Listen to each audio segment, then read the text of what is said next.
Records of the Unknown contains horror elements that may be disturbing to some listeners. Listener discretion is advised.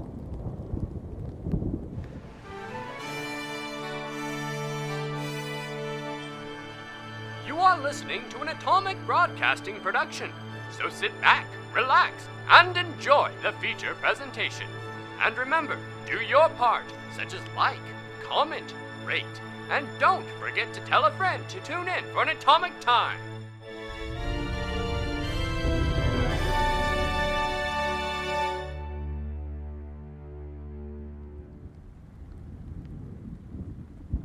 Friday, December 20th, 1996. We see the Apple building in California. Inside, we see the endless rows of cubicles. We walk past the copier machine, down the hall, to an office with the name plaque, Logan Mitchem.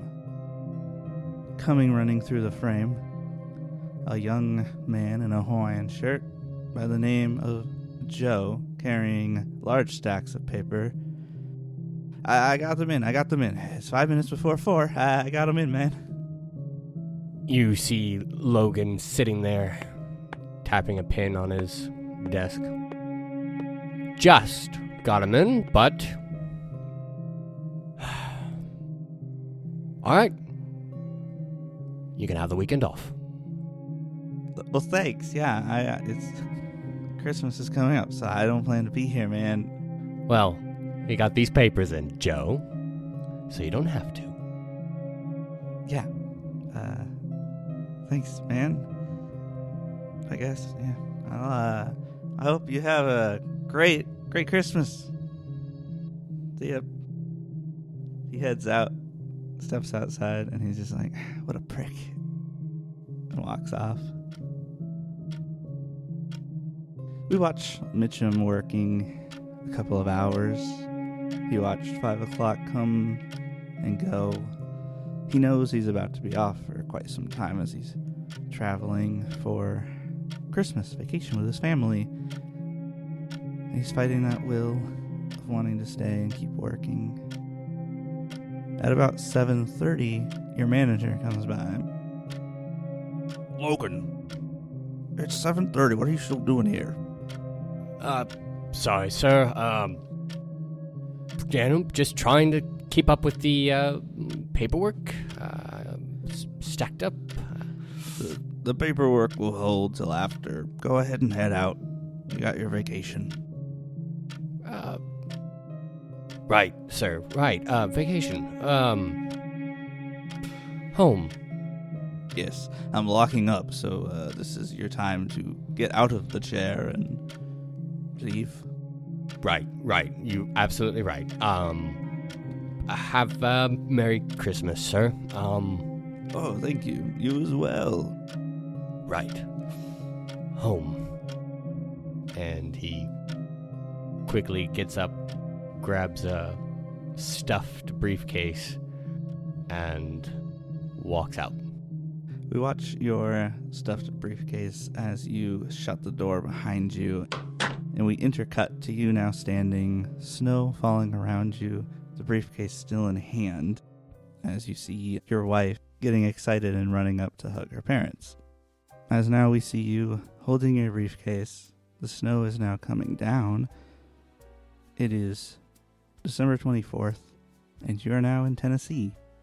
Your wife and kids get excited as they run up to hug their family at your in-laws' house as you stand there with your very full briefcase. As they're doing all their greetings, Logan is just standing there, giving the briefest of hellos, highs, how are yous, trying very much not to speak too much. And in the in-betweens, he's just nervously half clasping, half unclasping, playing with the briefcase in his hand. And every now and again, just furtively just glancing around like a little sound. And then trying to hide it as nothing. very on edge.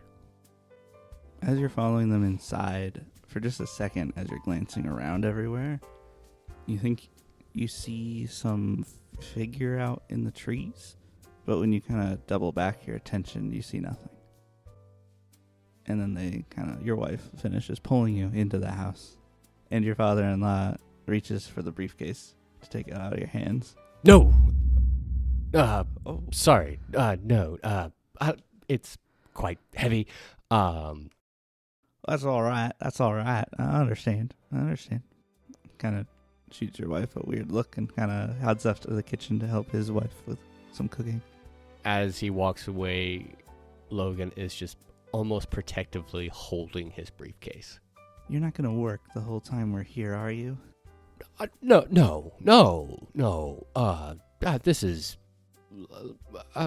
just a few things to take care of. I'll put it in the room. You'll hardly even know I've done anything. Okay. All right. Well, let's get unpacked. And then we cut to that night. The family is all around the Christmas tree chatting. You see all the presents laid out. Logan doesn't have the briefcase. As everybody's chatting and the kids are excited and moving around the trees, Logan's just sitting there, glass of whatever forgotten in his hand, staring into the fireplace, just playing with that forgotten drink. The fire, for just a second, feels like it flashes a different color. But that's at the same point as your wife kind of takes your hand for a second. It's like, are you doing okay? And he just starts as her hand just looks charred for a minute. And then he just comes to himself. Sorry, dear. Just stress at work.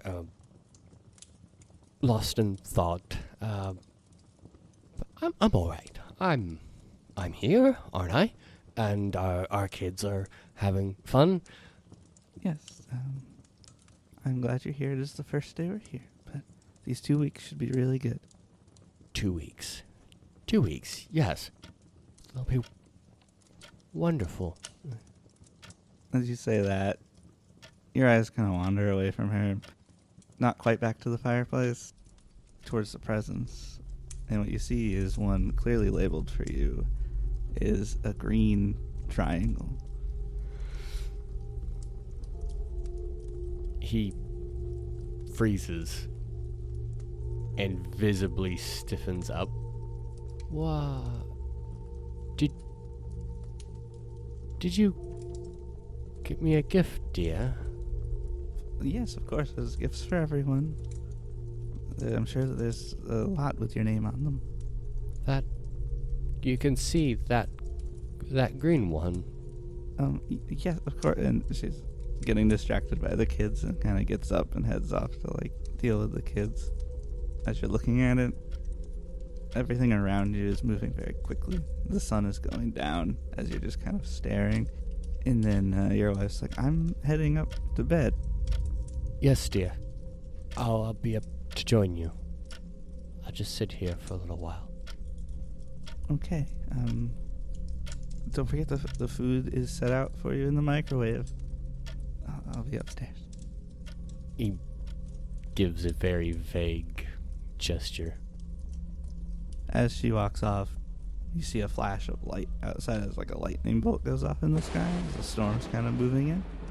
And then through the blinds in a window in the other room, you see suddenly a flash of green and a flash of red and a flash of yellow.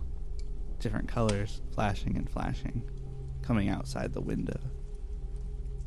He tears his eyes away from that green present and slowly turns his head to that window. In his ears, he just hears his heart rate. Thud, thud, thud, thud, thud, thud, thud, thud, as his breathing quickens and he slowly stands up. And almost as if he doesn't want to, but he can't help himself, he walks to that window and looks out. You see some Christmas decorations outside that have lit up, flashing green and red and typical colors you might see. Standing amongst the decorations is a figure in like a hood and a robe. As another flash of lightning strike shines everything for a second. When the light dims back down, there's no figure there. His hands trembling a little bit, he closes the blind and turns to the present under the tree and slowly starts walking towards it to pick it up. You start walking towards it. We see the clock on the back of the wall saying it's 1 a.m. at this point. Your sense of time is not very strong. As you're walking up to the present, you hear from upstairs a scream from your daughter. Mom! Calling for her mother. He freezes, his arm outstretched to grab the present as he turns and looks up the stairs. And you hear your wife starting to like head over, and she's like, "Is everything okay? There's something in my closet." He just turns and looks at the present again. It still sits there. He just has this internal debate, or more of, which terror do I choose first? And then he steels himself, turns and dashes up the stairs and into his daughter's room. You come running into the room. Your wife is consoling your daughter, and the closet is ajar. What's wrong? I heard you downstairs. You said something was in your closet. What did it look like? There's an alien in my closet. Oh, couldn't have been an alien. Was it possibly your hoodie on? No, it was glowing. It had big eyes. Aliens don't exist, sweetie. Were you dreaming? The world's so big, you don't know. Maybe there are aliens. No, They sweetie. could be underwater. And he just comes up and with a trembling hand just pats her head. It's just a bad dream. It's all a bad dream. No. You don't have to be scared of aliens, sweetie. It's all a bad dream. She kind of sobs quietly with the two of you comforting her. Look, I'll look in your closet, and there'll be no aliens in there. See? And he just gets up, turns to the closet, as if he's just gonna walk over there. He takes one step and freezes. No aliens. All a dream, he whispers. All a dream. Honey, are you okay? I left something downstairs, dear. Look, and she gets up and she slings open the closet door, and what is in there is a half-inflated Halloween decoration, a glow-in-the-dark alien, half flopped over as it can't hold its own weight with its lack of air. Large eyes staring at you, looking ever so similar to those little gray things you saw in the barn. It's just an inflatable, honey. Just a decoration from Halloween. I told you it was an alien. Well, looks like you're right, sweetie. I'm sorry for doubting you, but it can't hurt you. Yeah, everything's better when the lights are on. Absolutely. When you can see everything, it makes it better. Thanks, Mom. You get some sleep, sweetie. Okay. Your dad has something to do downstairs. We'll see you in the morning when it's bright out. Okay. And she's very quickly recovered from this and is heading off to bed. Her brother in the room has not awoken at all, just sleeping in the corner, snoring. He takes a slight glance at the alien and takes a deep breath, walks over to his daughter, tucks her in. It's all be all right in the morning, sweetie. Have a good night. Don't need to be afraid of aliens. Yeah. Good night. And he just stands up, grabs that alien out of the closet, and woodenly walks out the door and starts heading downstairs again. Your wife is too tired to bother with this, and she just kind of heads right back to the bedroom. As you are heading down the stairs, you see the presents. You see the room, the Christmas tree. The lights are still on. As you are coming down, you once again see that robed and hooded figure holding on to the triangle, and then the power goes out.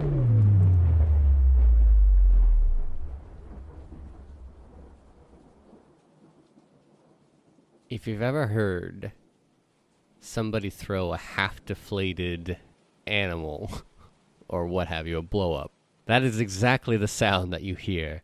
And then it goes about a foot. Who are you? What do you want? I did everything. I've said nothing. In your ear, you hear a snake hissing, as if it were on your shoulder, but you feel nothing. He freezes. And then the power comes back on, and there's nothing, but the present sits there, now about 2 feet in front of the tree in the middle of the room. He's still standing there, trembling, frozen. And then after an undefined amount of time, suddenly the trembling stops. His breathing returns to normal. He straightens his shoulders, turns his head, losing all expression. He walks forward and picks up the present. As you pick it up, you feel a little colder in this room. You're starting to feel like there's a draft.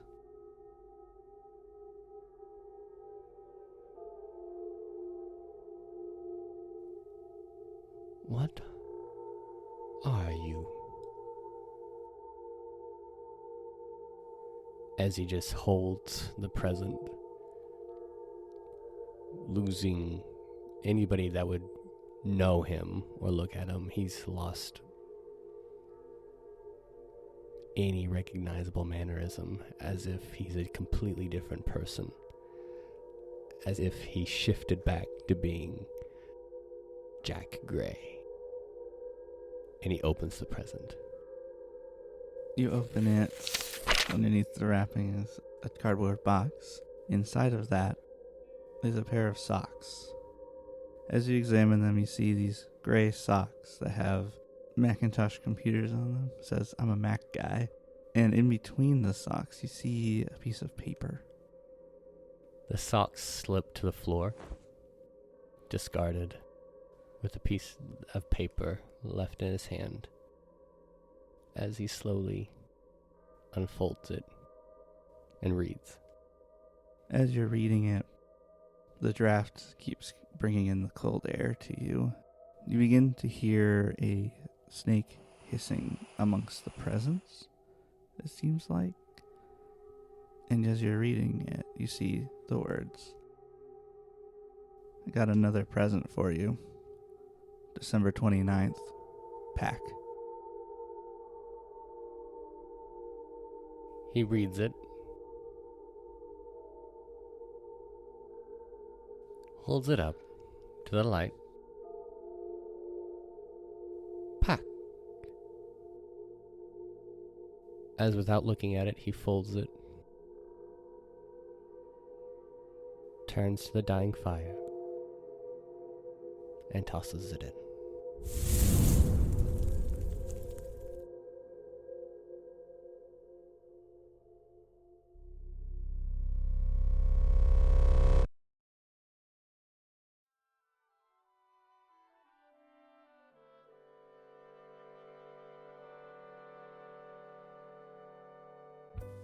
A week later, December 29th, Logan Mitchem, or Agent Gray, steps out the front door, briefcase filled with things. No one steps outside to watch you leave, but we see them all inside talking. As you head out, and a car rolls up, and the passenger door opens up. And a man inside looks like he's in his early 40s. Big, kind of curly, brown hair. Doesn't go off to the side too much. He's like, yes, are you, Agent Gray, is that right? Yes? Depends on who's asking. Right, well, I'm here to take you on your business trip. Oh, the business trip? Yes, the exhibit in Houston. Good thing I packed like clothes. Wonderful, yes. Just come on in and we can head on out. I'm Alvin, by the way. Jack Gray. Ah, a pleasure. Yeah. And he gets in the car. The door closes. You guys begin to drive away. Your wife is just staring out the window.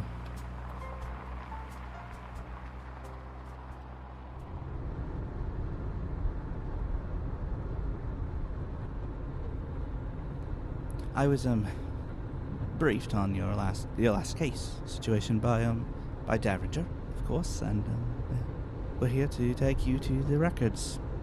I'm sure he told you that we'd be contacting you. I believe I recall that, yes. Oh, wonderful, yes. It should just be a couple of hours. And what am I doing, exactly? That's, not really my area of expertise at the moment. The archivist will fill you in when we get there. Well, in that case, what can you tell me about the next mission? The next mission has many, variables. As far as I'm aware, she has, a file for you to look over to, get some context for what's going on. We were expecting more of your friends from last time, but it seems it's just going to be you. We were unable to locate Agent Olive, so it's just going to be you this time. And what of Agent Green? Preoccupied with his new position. But you won't be alone in the field next time. But where we're going now is not what I would classify as the field, of course. Music or books on tape? He gets a faraway look on his face as he's looking out the window, taking the signal that the conversation's done, and softly answers, music. Ah, wonderful. I just picked up this new lovely cassette. Let's put it in.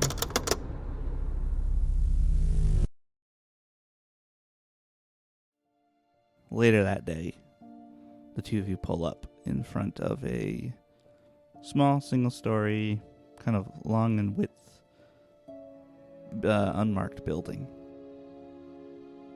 It looks like we're here. I can take you on inside. He takes a big breath. Right.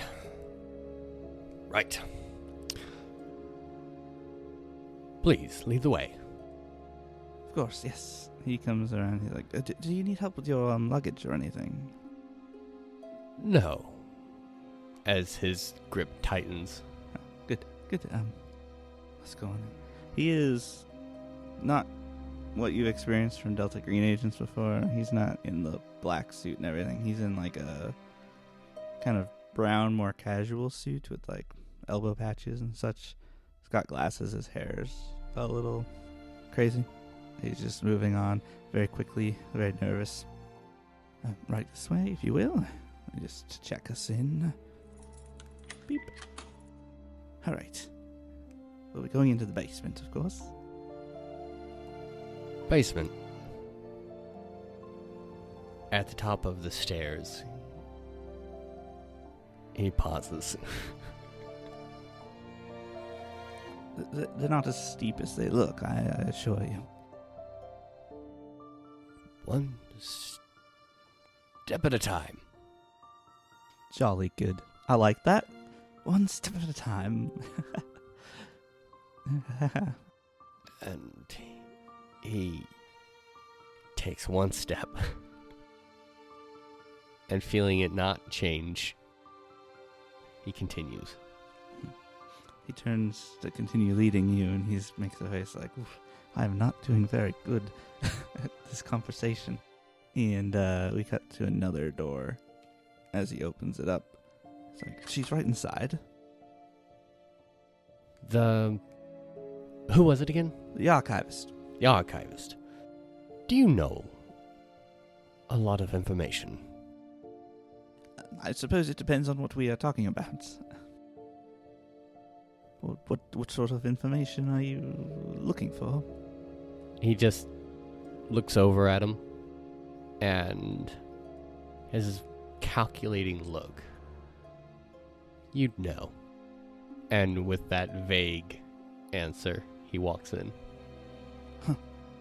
As you step down this corridor, there are lines and lines of empty, abandoned cubicles. The lights are dim, flashing, some of them hanging from the ceiling, as if this were maybe once upon a time a office building that people utilized, but has since been run down and unused. As you continue heading down, there are more and more filing cabinets lined up along the walls. They seem like you understand how they're sorted and labeled, and then it switches to another sorting and labeling, and then it switches again, and then there's some, looks like maybe Sumerian symbols. There's lots of many different languages and changes, maybe a code of some sort if you had time to look at that, but the organization seems to be very quickly beyond your understanding. And you come down to one last room, and it's got a see-through glass door, and there's a table and several filing cabinets inside. She should be waiting for us right in here. And he beeps the card again. He holds the door after you, of course. With a deep breath, he walks forward with his briefcase leading the way. You step in.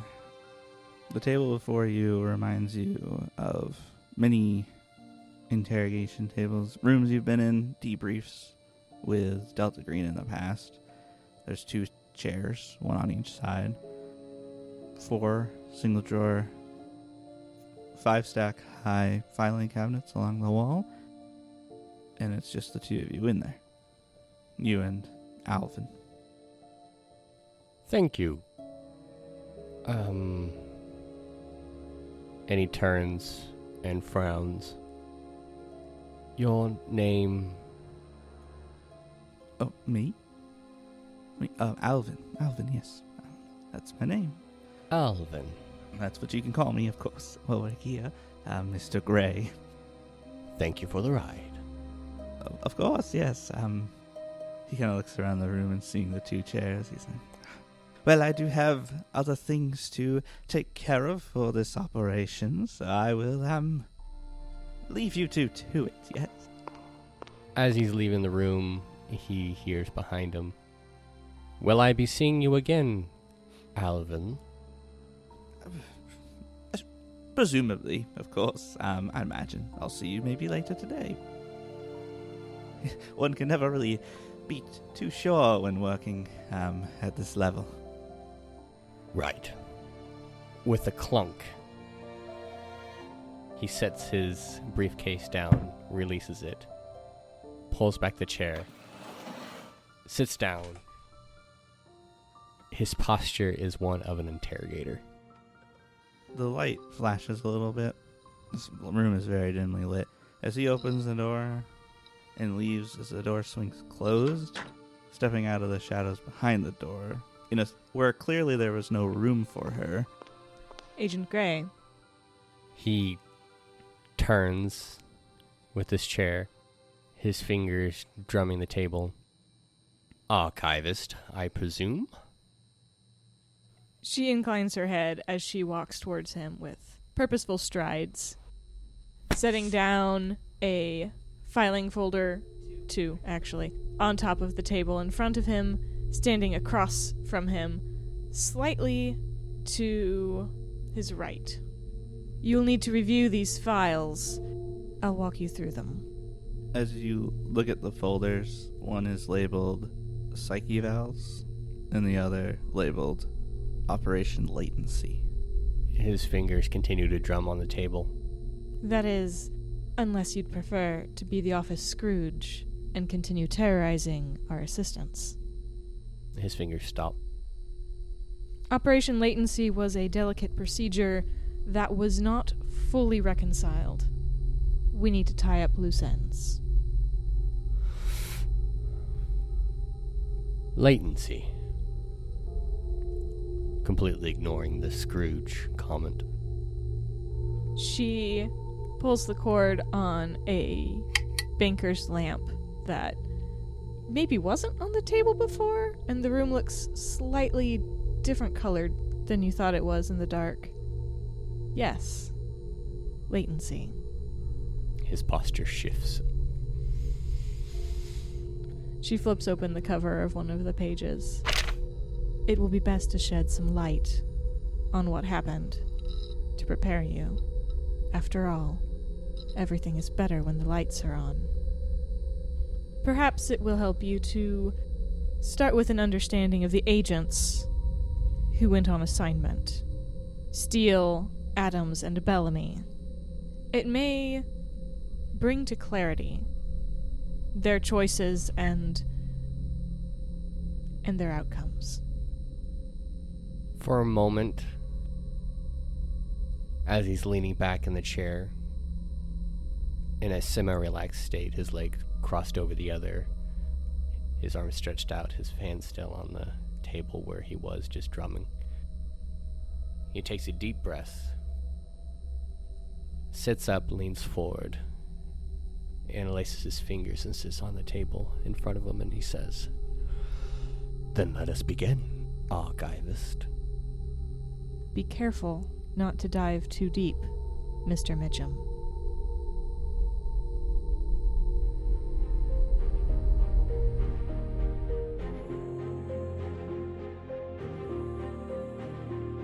Thank you for listening to our prologue for Season 2 of The Records of the Unknown. And thank you to Sven and Olivia for doing such wonderful work in this episode. If you celebrate holidays this time of year, I hope things are going well. Season 2's full release is quickly approaching for late January, where we'll introduce you to the new cast, and we discover together just what happened in Operation Latency. Records of the Unknown is an Atomic Broadcasting production. Delta Green is copyright Arc Dreams Publishing. Operation Latency is not published or endorsed by Arc Dreams Publishing and is an original module created by Sam Sarver. If you want to stay in touch, you can follow us on Instagram or Threads, or you can join the community in our Discord server. And be sure to like, comment, and share with a friend. Links can be found in the description. I hope to see you there, and have an atomic time.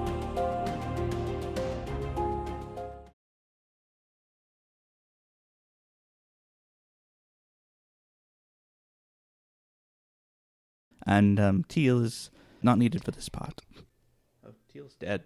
Yeah. Yeah. Sorry, let me re-record what I He's said. definitely not needed. No, that's He's okay. dead.